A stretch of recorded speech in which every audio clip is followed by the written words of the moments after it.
Definitely black and white. I'm good to go. So before speaking about yourselves, I did want to ask about another band, and that was the OK Social Club. And I wondered what kind of wait for it. Were they quite a big influence upon yourselves, and what kind of an effect did they have on you? Is this part of the interview? Yeah. Well, he's got a tattoo We'll of start them, again. so The OK Social Club. We'll start again. Nah. We'll start again.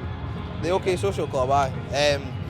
I'm trying to think when I first heard them. I think I heard them in 2012. Actually, I heard them in 2012, right? I heard them, and I first seen them at Edinburgh Hogmanay going into 2013, and they were just amazing, absolutely amazing. And we all listened to them growing up as well. and then I was like to them, you just need to listen to this band. Like being from Edinburgh, I was like, you need to listen to this band, Amazing, mate. I still think they're the best band that I've ever heard come out of Edinburgh by a mile. I think their songs are just unreal. And if it wasn't for them, we wouldn't have any of these songs. You know what I mean? So I always try, and anybody that knows like the scene or that, I'm always like to people, if you've ever heard of the OK Social Club, we just sound like a heavier version of that. You know what I mean? So, but I'm really good pals with Raf, who was the singer in that band. They're amazing, mate. So if it wasn't for their tunes, we wouldn't have ours. And like taking it to yourselves, when you guys are playing live, like we're today at Transmit, what's the difference in feeling from playing a song like Chemistry or Psycho or Addicted compared to something like Noir? Does that feel pretty different on stage playing those? Fair, Noir was it does for them because they did it. We just stand on stage and look busy, but I think for that type of song like today, we were kind of unsure of whether we should play it or not, and then people had kind of tweeted saying like they wanted us to play it, you know what I mean? So it's the type of gig that you need to play what people want to hear. I know. So we put a snippet in, and it got a good reception, which is the main thing. The good thing is as well with songs like that is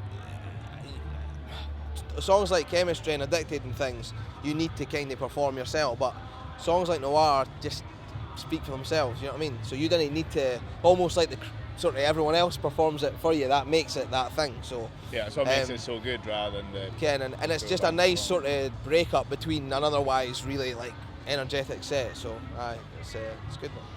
And in terms of like playing live crowd size wise, what is the biggest crowd you've played to so far? Probably Brixton. Probably Brixton Academy, I think. I think there was maybe 4,000 or something in Brixton. I'm not sure. Unless there was more today. I'm not sure how many. I mean, I think there was a few thousand today, but I'm not quite sure it was 4. Although I don't know about that. We need to get the figures on it. We need to analyse it in the morning, but.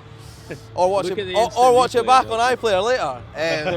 But I think possibly Brixton. I mean, summer sessions in Edinburgh, it's mental because up until a year ago, the most we'd ever played to was like 200 folk or something. And now we've been around Europe and UK, played Brixton, played Transmit, and that's funny how quickly things can happen. But I think maybe 4,000 or something is the biggest so far. And you mentioned Europe there. When you're going into playing dates in Europe and foreign countries, how does your mindset differ going into a gig as opposed to playing a hometown show or a show in Scotland? It's more supporting than it is the location of the support. True. In terms of you're there to win over a crowd that don't know who you are really or know very little. And the pressure there was no pressure when we're in Europe as well, because it was like True, they would never know who we are, so exactly. There's no pressure. So like a fresh. And I think that people in like what we found with the European crowds is that they were very accommodating, but also really willing to be won over. Like I think Britain and the UK then as a whole is quite snobby. Like for instance, if people buy a ticket to see a band, seldom are they got to go for the get-go and watch the support bands and things like that. But whereas in Europe they were there for doors. You know what I mean? So. They all wanted like photos and that at the end and stuff. It was good. It was really good. It was sort of an eye opener for how good. I mean, I understand now why everyone goes to Europe. You know what I mean? It's you're treated very well and like they're very accommodating, and it's just really like their music. You know what I mean? We got 3-course meals at some venues. Some of them we did. That's what matters. We all came back so fat. A pudding before you go on stage isn't a bad thing. I know. So we all came back so fat. But it was worth it. It was good. And to take it back to the songs that you've been putting out over the last 2 years probably now, the ones that have been going out on Spotify. About 2 years. Do you feel they kind of tell a continuing story, each one? Well, I did see your piece actually, and I thought it was a very good piece, so I'll credit you on that one. I suppose, I think more than anything, they're kind of like just universal stories, really, aren't they? So they could. I mean, how many people do you know that have went through some of the things that we're singing about in the songs? Probably a lot of them. You know what I mean? So I think, and we've always tried to write songs that kind of were just universal, just storytelling. That's what songs should be. You know what I mean? There's people. I think a lot of people get caught up in experimenting with stuff and you know, trying out all these different ways to be different in that. But if you do something better than, you know, a lot of other people who try and do that thing, then you didn't need to reinvent the wheel. Do you know what I mean? So I think that's very much the route that we were trying to go down, and it's I think an album or a collection of songs, or however you view it, should be taken as such. It should be a collection of songs that fit into a certain thing, you know what I mean? And I suppose I'm like in first album writing mode, so everything, you know what I mean, is kind of in the same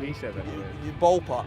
So, but maybe when we're 2 albums in or whatever, 3 albums in, I'll maybe start to branch out a bit. But I think at the minute, I think before the Symphony records, then I think everything will kind of just be that sort of indie, like good indie storytelling stuff. Yeah, and I think more than anything, I take a lot of the inspiration for different bands that I listened to growing up. Like I say it all the time, but again, like bands like The Enemy and that, who are pioneers at writing exactly the type of songs. We just doing the same thing, really. Eh?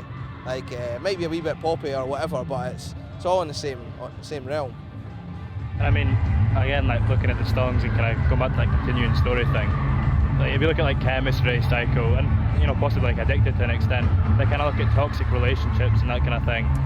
Whereas Nightin is kind of a bit different to that. Well, Nightin's almost the sort of realisation, the culmination of, again, things might not be great, but I really want to, you know what I mean? Like it's almost like realising what you lost. You potentially had something good and then you lost it, and trying to almost the confirmation of that, you know what I mean? The confirmation that actually there isn't anywhere I would rather be than here with you, sort of thing. So I think it's also, like you say, with these songs, is they're all loosely based on real people, you know what I mean? And stories that I've heard or that my mates have been through, or that, you know what I mean, that you just hear. Because I think it's important to detail stuff like that. You know what I mean? That's what makes it tangible for everyone else, really. So I think it's a common theme in our tunes is songs need to tell a story. You know what I mean? If people want to sing about Ken and the oceans and the stars and Ken seas and all that stuff, that's fine. But again, that's not what I'm about or what we're about, really. You know what I mean? So. Do you find you learn, like what you're saying there about Nightin and coming to that kind of realisation about things that might have lost and stuff like that? Do you find you learn things from your songwriting in that sense, that it kind of helps you to reflect upon?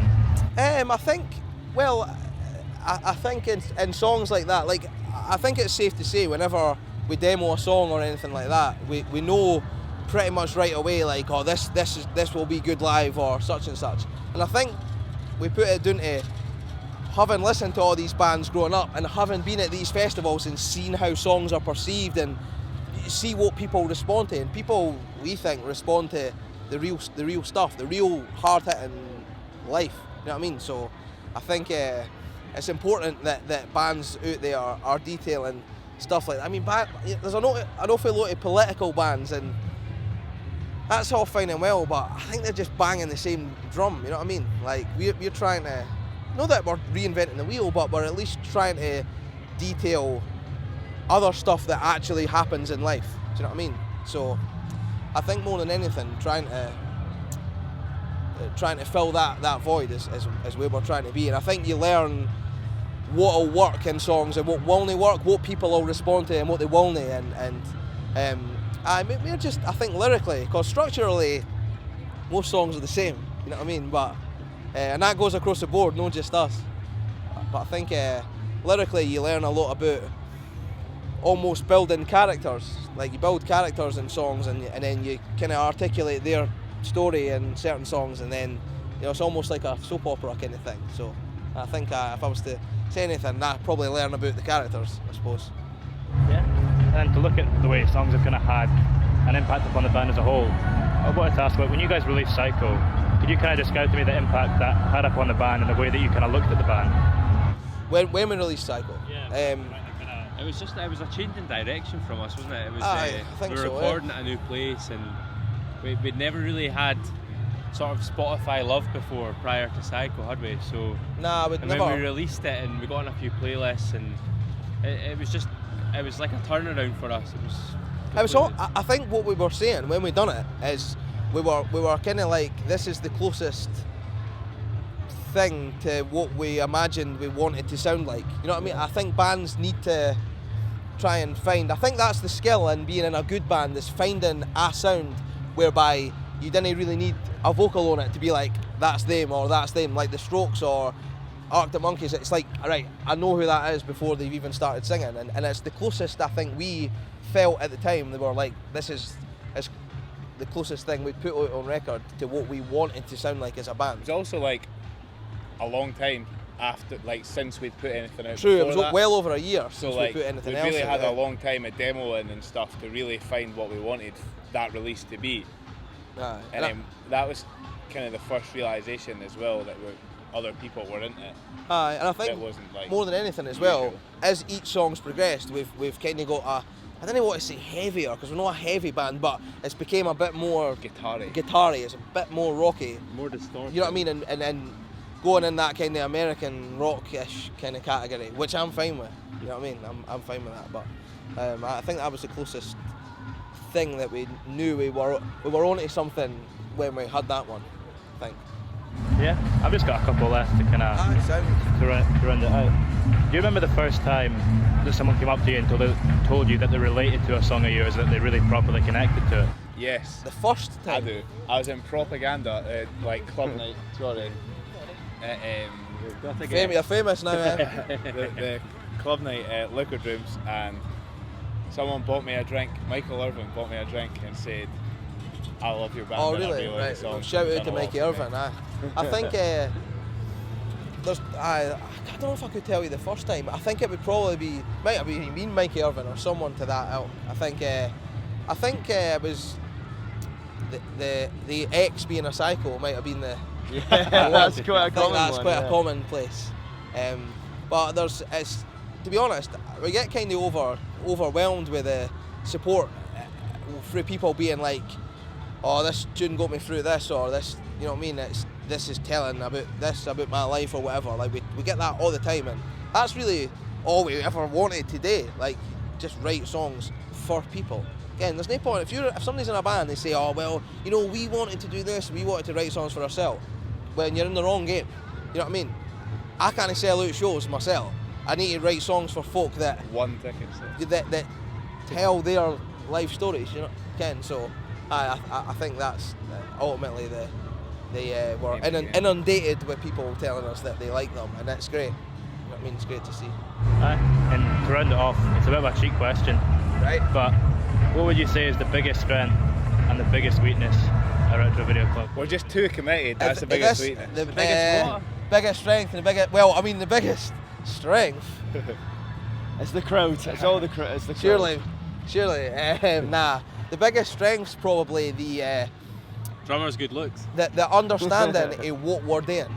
So the understanding of what kind of band we want to sound like, what kind of songs we want to write. Because if you didn't have that, nothing's cohesive. Okay, and you'll maybe write a song that sounds a bit like this band, or then it sounds like this band. You can't create something if everything isn't cohesive. So that's probably the biggest strength. The biggest weakness We just care too much. might be Bassist. maybe the drummer or the bassist, one of the two. Wait for that, to be fair. But nah, I think maybe the biggest weakness is we overanalyze stuff. I think True. what we're really we go through everything with like a fine-tooth comb, which works in some senses and some in others. But We do overthink stuff. we overthink stuff all the time. So that I think that's probably the biggest weakness. To be fair, Fair. would you agree? I would. Well, except for the drumming, but After the drummer, Kieran, of course. After the drummer. I didn't need to overthink anything. It's all perfect. You heard that? Perfect. So. Thank you very much. Oh, sound thank mate. you. Good. Cheers.